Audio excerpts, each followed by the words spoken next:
Alright guys, hi. This is the shoulder practical. So we're gonna start off with history first. And with history, the number one thing is mechanism, second thing is previous injury, third one is type of pain, fourth location of pain, and fifth unusual sensations. Then we're gonna go to observations, which is discoloration, swelling, cuts, abrasions, and then we're gonna bilaterally compare. Alright, then we're gonna go to bony palpations. So, first of all, this is gonna be the clavicle. Then we're gonna go to the coracoid process. And then like with the acromion, the head of the humerus, the shaft of the humerus, deltoid tuberosity, a C-joint, and the sternoclavicular joint, which is right over here. And then we're gonna turn to the back. Alright, and then once the athlete was turned around, we're gonna look at the scapula. So the scapula, there is the medial and the lateral border, and also the inferior and superior angle. Alright, then after bony palpations, we got muscles. So first of all, we got the deltoids, which is over here. We got the interior, middle, and posterior ones over there, and then we got the biceps, which are over here, and then we got the long head and the short head, and then we got the triceps, which are behind the biceps over here. Then we got the pec minor and pec major. Then we got the coracoid brachialis, which is, I believe, over here. Might be wrong. And then we got the serratus interior, which is over here. And then we're gonna turn. All right, and then once we got the athlete turned to the back, we got the back muscles. Number one, we got the trapezius, which is the major one. And then we got the levator scapula over here. And then we got the rhomboids right here on the back, right in between the scaps. And then we got the lats that are going up. And while you're here, I also got the joint capsule, which is right over here. All right, and then the most major important thing about muscles is you gotta remember to do it from least to most pain, most important part. But now we're gonna go to active and passive range of motion. So I'm gonna start doing active. So it's basically flexion and then extension, going all the way back there. All right, we got that.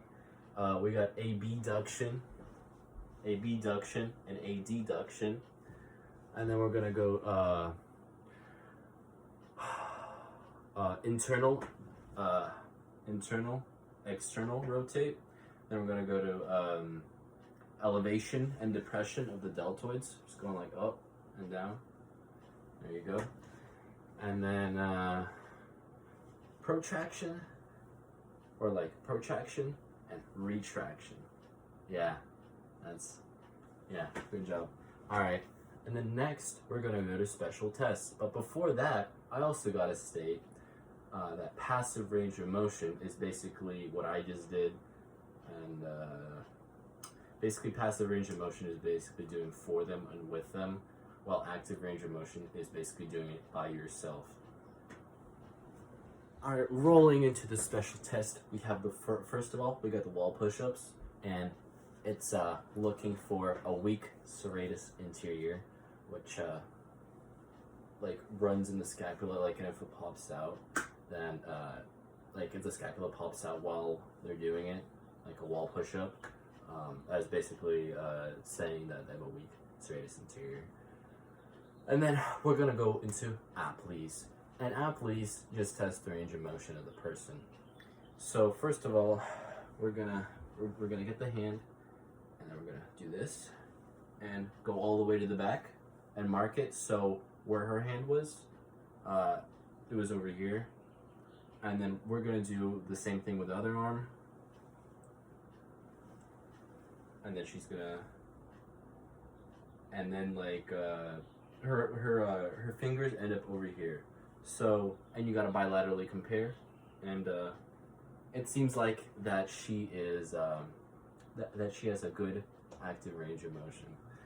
And then applies number 2, which is now because of technical difficulties, we cannot really make the athlete, my grandma over here, turn around a lot because of problems, to summarize it. But we're just gonna do this for the second athlete's test, right?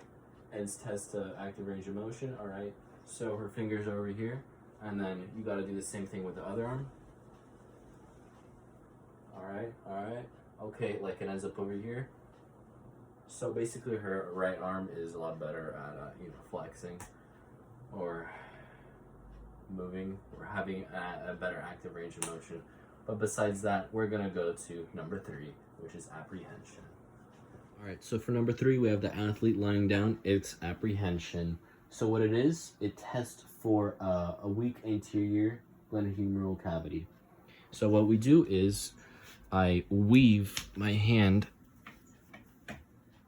and then if it hurts the athlete to do that, then they have a weak glenohumeral cavity. And then we're gonna go to number 2, which is post-drawer, and it's testing for a weak posterior glenohumeral cavity. So what we have the athlete do is scoot over to the middle, and then do that. Okay, and then if I press down, and if there is pain, then the athlete has a weak posterior glenohumeral cavity. And then we're gonna have the athlete sit up and do the sulcus. All right, now that we have the athlete up, we're gonna do the sulcus. So with the sulcus, we're gonna have the athlete do this, right? And then we're gonna push down, and then we're gonna put our finger in over here, and it's testing for the inferior glenohumeral cavity. All right, guys. Then we're gonna do special test number 4, which is the Hawkins-Kennedy. Basically, what we're gonna have the athlete do is we're gonna have the arm up like Kennedy, and then down, or up like the hawk, and then down like the Kennedy, and it's basically testing for the supraspinatus impingement. And then we're going to do the empty can. All right, now we're going to do the empty can, which tests supraspinatus strength. So what we're going to do is we're going to turn the hand like this, and then we're going to test it by resist me, and basically if that works, or if the athlete's or if the athlete's arm drops, that means that they are not strong in their supraspinatus. Then we're gonna go to active impingement, which tests supraspinatus impingement. So what we're gonna do is we're gonna do this, boom, and then boom. Can you do that?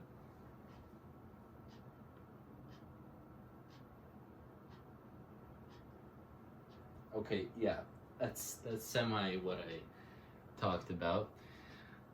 In that test, the supraspinatus impingement, like I said before. Then we're gonna head to the active impingement, or the drop arm, which tests for a supraspinatus tear. And we're gonna do the drop arm now, which basically tests for the athletes if there's like a supraspinatus tear. So what we're gonna do is have Anja like this, or like that, and tell her to come up like this. Okay, like this, and basically try to tap the arm and see if it drops. And for Anja here, it doesn't drop, so she does not have a supraspinatus tear. And then we're gonna go to special test number 5, which is speeds. All right, we're gonna do speeds now, which tests for biceps tendonitis. So we're gonna have the athlete do this, and then we're gonna see here if the biceps tendonitis is there. And then we're gonna go to compressions next, which is, yes, do that. And basically, if they can do it, or there's pain, it's a C separation, and if she goes further, then it's a C separation. Now we're gonna have the athlete turned around. All right, number 3, we're gonna do lift off and a test for the subscap tear. All right, so we're gonna have the athlete put the arm like this, and we're gonna try to lift it off their back like this. Yeah, like that, okay. And basically if that hurts, then they have a subscap tear, and we're gonna turn the athlete around again. All right, now we're gonna do slap, and slap stands for supination, labrum, anterior, and posterior. So what we're gonna do is have the athlete do this, and basically if this hurts but this doesn't, then they are positive for slap. And then we're gonna move on to the Jurgensen's, which is the last special test, and it's gonna be a little bit hard to film. All right, now we're gonna do the last one, which is the Jurgensen's. We're gonna have the athlete do this, boom, like that, and then I'm gonna post a finger over here. And if they can't do that, then basically they're positive for biceps pathology. All right, thank you guys. Wait, before that, closing statement. Closing statement is she's good. She has nothing wrong with her, hopefully. And yeah, thank you for watching.